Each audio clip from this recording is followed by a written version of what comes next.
Porque son tres los que testifican: el espíritu, el agua. Vuelvo a recordar, estuvimos hablando acerca del nuevo nacimiento, la palabra de Dios, que es la primera parte, que es la solución al pecado, que estuvimos hablando del pecado, de los dos caminos, de escoger el problema del pecado, que es el capítulo primero, bueno, la vida y la muerte, las pasiones, la carne, el diablo, que estuvimos hablando, y ahora estamos en lo de la palabra de Dios, que es el capítulo siguiente, de la solución al pecado. La palabra está inspirada por Dios, la palabra es creadora, está inspirada, es vida eterna, purifica el alma, es la leche espiritual por la cual crecemos, que es la palabra de Dios. La palabra de Dios que nos perfecciona en la naturaleza divina. Y vamos a la sangre de Cristo. Es un tema, complejo. Complejo es la fe, ¿no?, de que de Cristo murió por nosotros y entregó su sangre por cada uno de nosotros para redención de nuestros pecados. Él pagó el precio por nuestros pecados a través de su sangre. En el Nuevo Testamento, Jesucristo representa el Cordero de Dios que quita el pecado del mundo. Cuando Juan el Bautista se encuentra con Jesús en el desierto, dice: he aquí el Cordero de Dios que quita el pecado del mundo. A él seguid, ¿no? Como hemos empezado, son tres los que testifican: el espíritu, el agua y la sangre. Y los tres se reducen a uno solo. Primera de Juan, capítulo 5, versículo 8. Hemos visto que el hecho más terrible y destructor del universo es el pecado. La causa de toda dificultad, el origen de toda enfermedad, la angustia de todo hombre se resume a esta palabra: pecado. Ha invertido la naturaleza del hombre. Ha invertido en el sentido de que, como hablábamos, el hombre estaba en un plan perfecto, estaba en el huerto del Edén, no tenía ni necesidad de tener ropa, porque el ambiente era perfecto, allí no había tormentas como tenemos ahora constantemente, tan solo estaba un vapor que subía de la tierra y regaba el Edén. No había peligro ni de ventisca ni nada, allí era un clima perfecto. El pecado ha invertido esa naturaleza, porque por consecuencia de esto, del pecado, la tierra fue maldecida y el hombre también fue destituido de ese lugar, fue echado fuera. Ya no podía comer de ese árbol que era el árbol de la vida, que representa a Jesucristo en medio del huerto. Ya no podía tomar de ese, no sea que el hombre, siendo pecador, que el hombre conociendo la maldad y conociendo el mal, ahora pueda comer de ese árbol, que era el árbol que daba vida eterna, que es el árbol de la vida, y pueda ser eternamente malo. No haya opción a salvarse, ¿no? No hay opción a cambiar. Por eso hay una espada que se revuelve en el Edén y nadie puede tomar de ese árbol.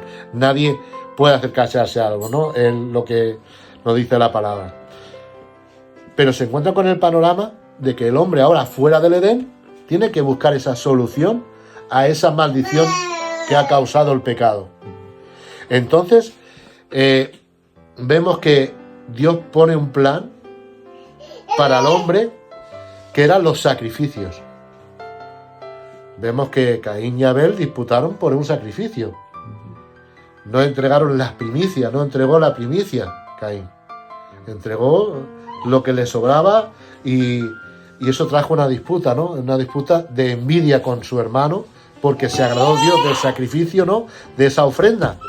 Pero ya la ofrenda que daba, la ofrenda que Dios prepara para el hombre era para poder tapar el pecado, no quitar, tapar. Todo lo que ocurre en el Antiguo Testamento, tenían que ir a sacrificar cada cierto tiempo al templo para poder entregar ofrenda para tapar el pecado, pero no quitarlo. Por eso Juan el Bautista dice: he aquí el Cordero de Dios que quita el pecado del mundo. La sangre de Cristo era una sangre limpia, santa, para poder quitar el pecado del hombre. Y esta es la problemática que tiene el hombre, que por medio de haber pecado, por medio de haberse apartado de Dios, la única fórmula, al invertir esa naturaleza, era un sacrificio que quitara el pecado. Ha destruido la armonía interior del hombre, le ha privado de su nobleza, por su causa ha caído en las redes del diablo. Se describe la Biblia como una enfermedad espantosa, agotadora, que demanda un remedio radical. A causa del pecado, el arroyo, no sé si pondrá lo mismo en vosotros, sí. El arroyo de la sangre humana está manchado. Es que aquí lo tenemos señalado, porque es que este es el original. Y lo tenemos señalado porque queríamos quizás Daniel poner otra palabra. Pero sale el mismo. Sí, lo punto lo que... El pecado destruyó la felicidad, entenebrece el entendimiento, hace insensible la conciencia, que promete miel y da hiel. O sea, promete algo dulce y da amargura el pecado. En una primera vista, el pecado parece algo bueno, igual que en el huerto del Edén, cuando la serpiente le muestra el fruto a Eva, y dice ella, parece que era bueno para alcanzar la sabiduría. Parece que era bueno para alcanzar la sabiduría. Pero realmente lo que estaba dando a entender el diablo por medio de lo que le estaba explicando es que no iba a pasar absolutamente nada. Que vosotros vais a conocer, a discernir entre el bien y el mal, vais a ser como Dios. Les puso en un grado que igual que era lo que él deseaba. Realmente lo que le estaba transmitiendo el diablo era su deseo. ¿Cuál era el deseo de Satanás? O sea, de Luzbel, antes de ser Satanás. Ponerse en el trono de Dios. Ponerse en el mismo lugar de Dios. Y él le vende lo mismo, no pasa nada, vais a ser igual que Dios. El diablo siempre, por medio del pecado, lo que va a tratar es de ponerte en un lugar de preeminencia. Va a venderte el pecado como que no es algo que suceda nada. No es malo. No, al revés, te lo mereces. Tú eres digno de recibir lo que tú estás pensando. Tú eres digno de recibir esto, porque vas a ser igual que los demás. Vas a ser igual que los demás. Vas a ser igual que Dios. Vas a decidir lo que quieres para tu vida. Siempre se vende por medio del pecado y por medio de Satanás, de que tú vas a buscar tu destino. Tú eres el que te merece buscar tu destino, el final de tu camino. Y nada más lejos que eso. Sabemos que el hombre dice que los caminos del hombre parecen rectos, pero el final es lugar de perdición. Por eso el camino que hemos escogido nosotros es el camino que nos lleva a la vida eterna, el camino que nos lleva al Padre, el camino que nos lleva de vuelta a tener comunión con Él si nos hemos apartado, el camino que es un camino de sacrificio, un camino que es angosto, que dice la palabra que estrecho y angosto, es decir, es un camino que es difícil, que no es fácil, pero que tenemos la ayuda de Dios, que tenemos la ayuda del Espíritu Santo, el Espíritu, el agua y la sangre. El Espíritu de Dios en nosotros que nos ayuda a poder acercarnos cada día a Dios, que nos revela lo profundo de Dios. Pues de esta manera, dice, el pecado destruye la felicidad, entenebrece el entendimiento. Por eso el Señor nos lleva constantemente ¿a qué? A transformar nuestra mente a través de que nos renovemos constantemente en nuestro entendimiento.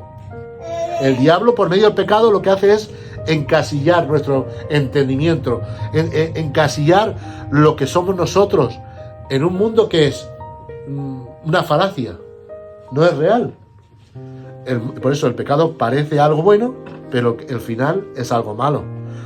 Parece miel, pero es hiel, es amargura. La única solución del problema era que un inocente cuya sangre no estuviera contaminada con el pecado se ofreciera a morir física y espiritualmente ante Dios. Este inocente tendría que llevar el castigo y la pena y la muerte del hombre. Pero ¿dónde encontrar este inocente? Había una sola posibilidad. El mismo Hijo de Dios era la única personalidad en el universo con la capacidad para llevar en su propio cuerpo los pecados del mundo. Cristo entonces nació con el fin y el propósito de morir por nosotros. El propósito que le llevó a despojarse de su deidad, a despojarse de lo que él era como hijo, a despojarse, a quitarse, para poder entregarse por nosotros, fue el amor por cada uno de nosotros, el amor por la humanidad, el amor por ti, el amor por mí.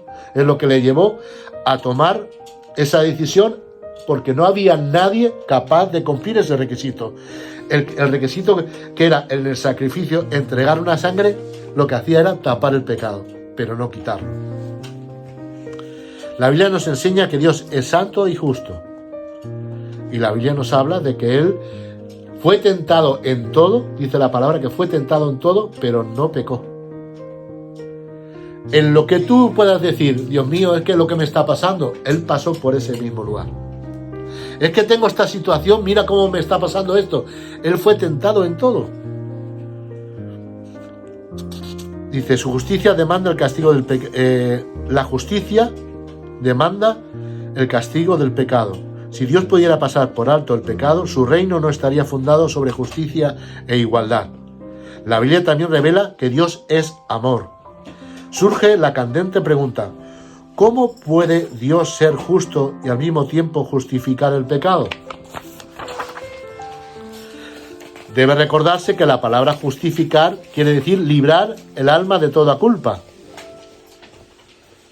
La justificación es mucho más que el perdón, pues el pecado tiene que eliminarse y aparecer como si nunca hubiera existido.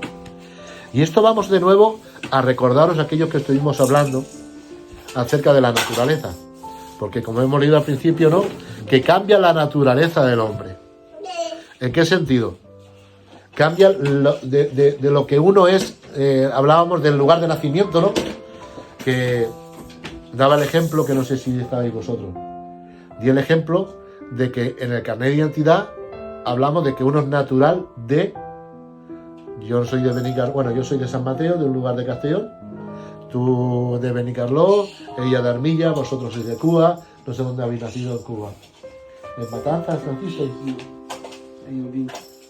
siempre en tu carnet de identidad va a aparecer el lugar de donde tú naciste. Sí. Vivas donde vivas, tú estás aquí en España, te sacarás tu carnet y pondrá que eres natural de Cuba, de Matanzas, y pondrá tu lugar de nacimiento. Eso no lo cambia nadie, porque tú donde has sido alumbrado, donde has nacido, es allí, ¿no? Por eso se ofrece el nuevo nacimiento. En el carnet de identidad del cristiano, el nuevo nacimiento es el reino de los cielos. Yo soy natural del reino de Dios. Yo soy natural, y vaya donde vaya y haga lo que haga, soy natural del reino de los cielos. Y mi Padre es Dios, y mi Padre es el que me ha engendrado en Cristo Jesús, por medio del sacrificio de la sangre de Cristo. Por lo cual, había que, dice, la justificación es mucho más que perdón, pues el pecado tiene que eliminarse y aparecer como si nunca hubiera existido. Lo que invierte esa naturaleza, que es el pecado, lo que invierte ese lugar de nacimiento, lo que invierte el lugar de nacimiento que es en el Edén, en el privilegio, en la presencia, Dios lo tiene que volver a tomar y volvernos a poner en ese lugar correcto. Por eso en las epístolas de Pablo habla de arraigados y cimentados. No es algo que es una ilusión, no es algo que sea algo que se mueve en mi corazón porque escucho algo que llena mi alma, sino lo que se trata es de nacer de nuevo, alumbrarse. Y dice Nicodemo: ¿puedo yo de nuevo volver al vientre de mi madre? Juan capítulo 3. ¿Puedo volver de nuevo al vientre de mi madre? No se trata de volver al vientre de mi madre, sino tener una nueva naturaleza en el espíritu. Por eso, el nacer de nuevo, el ser justificados, nos da el lugar que tiene que tener el hombre. De nuevo estar en la presencia de Dios, nacer en el Espíritu, nacer del agua, nacer del bautismo, nacer de la palabra, porque el agua ahí representa la palabra de Dios. Nacer, el ser lavados. El Espíritu nos guía a conocer de Dios para poder ser lavados y justificados en su sangre. Ahora, dice la Biblia, también afirma, porque tanto amó Dios al mundo que dio a su Hijo único para que todo aquel que en él crea, y la palabra ahí crea significa constantemente creer. Es una acción que genera creer en todo tiempo. Para que en aquel que crea hoy, el que crea mañana, el que crea pasado mañana, no es que creo hoy y ya está todo resuelto. Es una acción de creer constantemente. Dice, por tanto, el que crea en él no perezca, o sea, no muera, sino que tenga vida eterna. Llevó nuestros pecados en su cuerpo, sobre el madero, para que muertos al pecado viviéramos para la justicia, y por sus heridas hemos sido curados.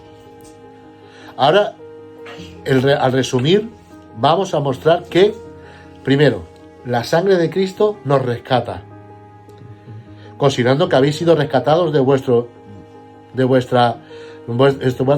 vano vivir según la tradición de vuestros padres, no con plata o oro incorruptible, sino con la sangre preciosa de Cristo, como cordero sin defecto ni mancha, en quien tenemos la redención y la remisión de los pecados. Segundo, la sangre de Cristo nos limpia la conciencia. Cuanto más la sangre de Cristo, que por el Espíritu Eterno asimismo se ofreció inmaculado a Dios, limpiará nuestra conciencia de las obras muertas para servir al Dios vivo. Tercero, la sangre de Cristo es la ofrenda eterna que nos abre paso a la presencia del Dios Santo. Teniendo pues, hermanos, en virtud de la sangre de Cristo, firme confianza de entrar en el santuario que Él nos abrió como camino nuevo y vivo. En el santuario, en el lugar, hemos pasado en el templo, estaba el lugar santo, el lugar santísimo, el lugar santo donde estaba los panes de la proposición, el altar, estaba el candelero. Pero para llegar a ese lugar santo, tenemos que haber pasado por el atrio. El atrio era el lugar del lavacro, del sacrificio. Y el que nos puede llevar al lugar en el santuario, el que nos abrió ese nuevo camino, es la sangre de Jesucristo. Ahí hay una polémica, ¿no? La sangre de Cristo. Nosotros, cada vez que recordamos la muerte de Jesús por medio del pacto, de ese nuevo pacto, que es en su sangre. El otro día, no sé, estuvimos hablando, no, es que yo no, sí que estabais vosotros, claro, allí en las algodoneras. Estuvimos hablando acerca de los pactos, ¿os acordáis? Que hubieron distintos pactos. A lo largo de la historia de la humanidad ha habido distintos pactos, ¿no? El más significativo, el pacto de la ley, el más significativo para todos, porque están los 10 mandamientos y los que más recordamos es el pacto de la ley, ¿no? Y ahora el pacto en su sangre.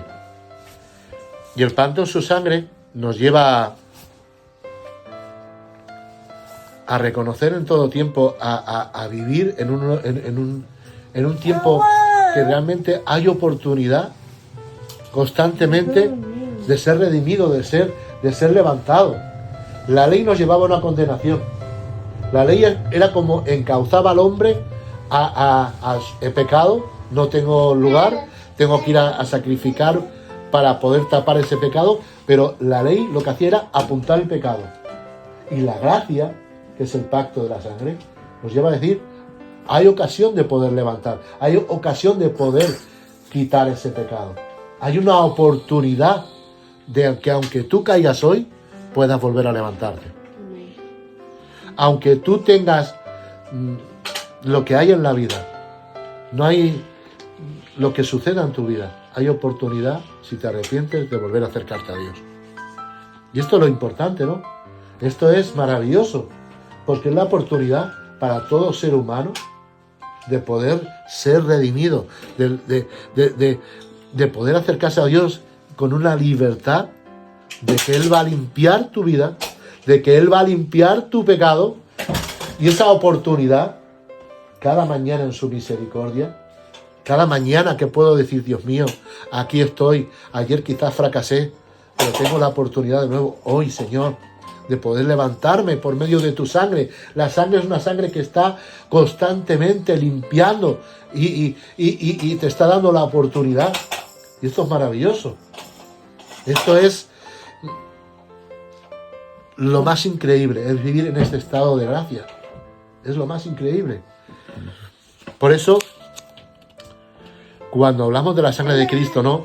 En el catolicismo, cuando hablan de la sangre de Cristo, ellos toman el pacto los domingos cuando celebren el pacto, ¿no? Él dice que el que no come su cuerpo, su carne, y no bebe su sangre, no tiene vida en sí, dice la palabra.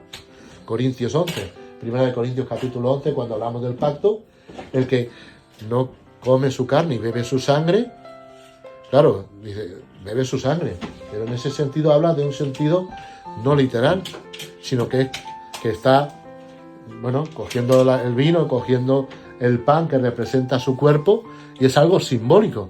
Sin embargo, en los católicos creen en ese milagro constante que cada vez que presentan el vino se convierte en sangre, y lo que hace es beber sangre, no bebes vino. La transustanciación, se llama el milagro de la transustanciación, es como se llama ese milagro, ¿no? Lo que dicen los católicos. Y eso parece como algo vampírico, ¿no? Beber sangre, ¿no? Hablamos de un simbolismo, no hablamos de algo real que se tiene que beber sangre. Y hay, bueno, pues ciertas religiones y cosas que tienen que beber sangre, ¿no? Nosotros hablamos de un simbolismo, pero tomamos la sangre de Cristo como literal, de que se entregó por nosotros y limpió nuestro pecado. Es la sangre sin mácula, es sin mancha, es la sangre que nos puede redimir de nuestro pecado. Y para mí es lo más importante, de que Cristo se entregó por nosotros, y cuando se entregó por nosotros nos limpió de nuestro pecado. Y es lo que yo quiero que hoy tú puedas recibir en tu vida. La sangre de Cristo que limpia tu vida de todo pecado. Y hoy la podemos volver a recibir. Hoy nos podemos volver de nuevo a Dios, y sea como sea tu vida, decirle: Señor, quiero recibir tu sangre, yo recibo tu sacrificio.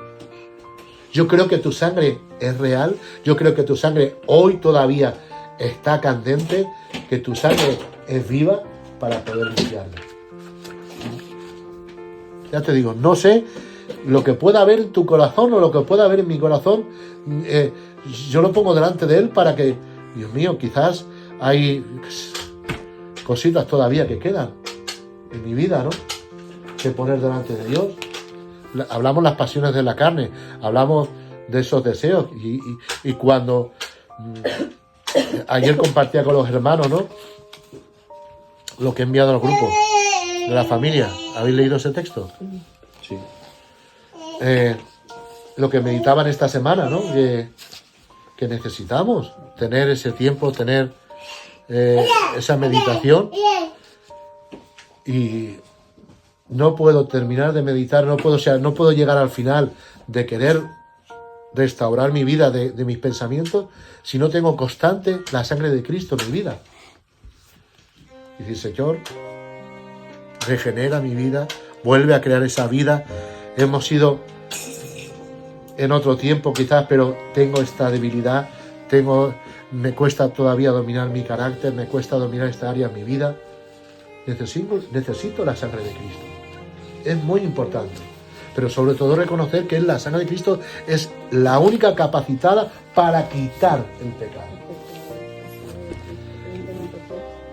Cuando hablamos del pecado a una persona y testificamos a esa persona, tenemos la solución para el pecado. Antes tapaba, ahora quita. Antes, como lo hicieron en el huerto del Edén. ¿Qué hicieron en el huerto del Edén? Cuando ellos habían pecado y se vieron que habían desobedecido, lo primero que hicieron fue coger hojas de higuera y tejerse unos delantales, tapar su vergüenza, tapar su pecado. Pero la opción de Dios no es tapar, es quitar. La opción de Cristo es cambiar tu vida. La opción de Cristo es cambiar esa naturaleza. Y es lo que debemos demostrar al mundo, y es lo que debemos de vivir cada día nosotros. Cuando testifiquemos con la certeza de que hay una solución para tu vida. da igual cuál sea tu pecado. Me da igual. He sido un asesino. Yo he conocido gente en la cárcel que su delito ha sido delito de sangre, que ha asesinado, ha matado a otra persona. Y yo le hablé de la opción de que si cree en Cristo puede borrar su pecado, que si cree en Él puede limpiar su pasado y de ofrecerle un presente propicio en el Señor y un futuro digno de vivir. Y hubo gente que confesó al Señor con delitos graves. Había un hombre que parecía eso, bueno, el físico era muy bueno. Un hombre así regordetillo. Este hombre, ¿qué va a hacer? ¿Qué hace aquí en la cárcel? Decía yo, Dios mío, Señor. Es que tú mirabas su aspecto y aquello era un cachopán. Bueno, pues el hombre estafaba con delitos informáticos, que eso era lo más grande. Aquel había robado los más grandes. O sea, con un ordenador hacía virguerías el hombre. Y parecía un borracho. Dije, me han pillado ya varias veces. Ahora ya estoy aquí para varios años. Y recuerdo que el hombre tenía un conocimiento, el hombre tenía una capacidad mental grande. Y vino y escuchó, ¿no? Él vino a escuchar un culto. Y parece que el entendimiento, el conocer, el tener un gran conocimiento, le era como una barrera, ¿no? Todo era justificable, todo estaba filtrado por el conocimiento, ¿no? Pero el pecado, si no se recibe por fe la sangre de Cristo, a través del conocimiento es difícil que un hombre pueda aceptar la sangre de Cristo, que una mujer pueda aceptar la sangre de Cristo, ¿no? Y sin embargo, era un delito que lo vio un bonachón, ¿no? Y sin embargo, el otro joven que estaba al lado, que había matado a otra persona, empezó a derramar el alma, a llorar, chaval joven. Es que fue un momento de calentón. Él estaba en una discoteca y en un calentón de un enfado con otro chico le llevó lo mató. Y dice, yo no sé cómo aliviar mi alma. El hombre buscaba la solución a poder no tan solo limpiar su vida de ese pecado, de esa mancha que le ponía, sino también calmar el alma. Dice que todos los días estaba presente lo que había hecho. Y a veces, si no ponemos la fe y escuchamos la palabra con fe, cuán difícil es que una persona se acerque y reconozca que esa sangre puede limpiar su vida de pecado. Por eso hay veces que la mente la tenemos que tener abierta a que Dios trate con nosotros. La mente la tenemos que tener abierta a escuchar la palabra de una forma que como que sea un reseteo. Que estoy dispuesto a que Dios resete mi entendimiento. Que estoy dispuesto a que Dios toque mi vida. Que toque lo que haga falta en mi vida si reconozco lo que haya. Que reconocía que había robado. Sí, pero ponía argumentos, ¿no? Ponía los argumentos. Y como hemos hablado en el principio, que Dios, el pecado cambió el entendimiento. Hemos leído al principio que le cambió el entendimiento del hombre, ¿no?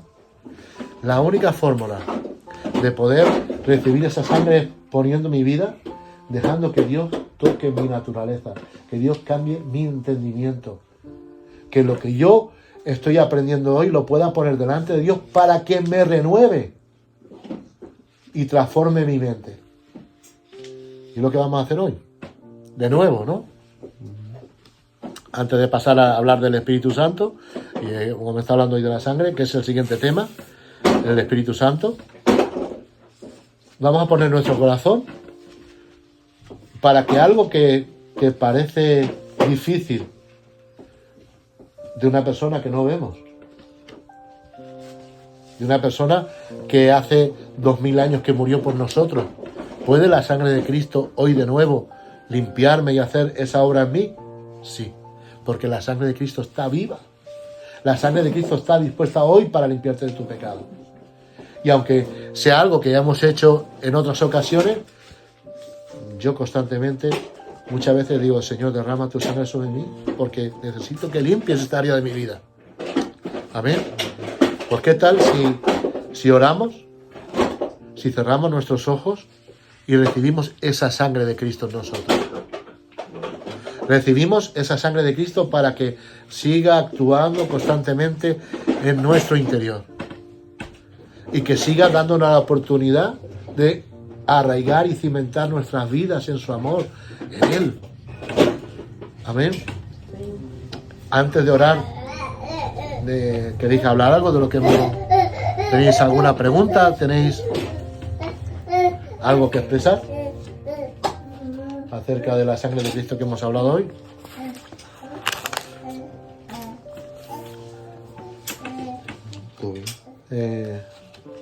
Abril.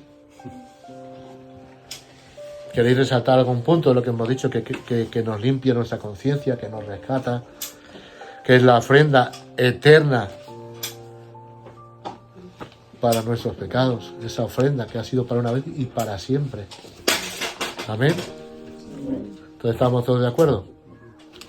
Pues vamos a hacer una oración, pero yo la voy a decir y vosotros la vais a repetir conmigo. Amén. Amén, Señor.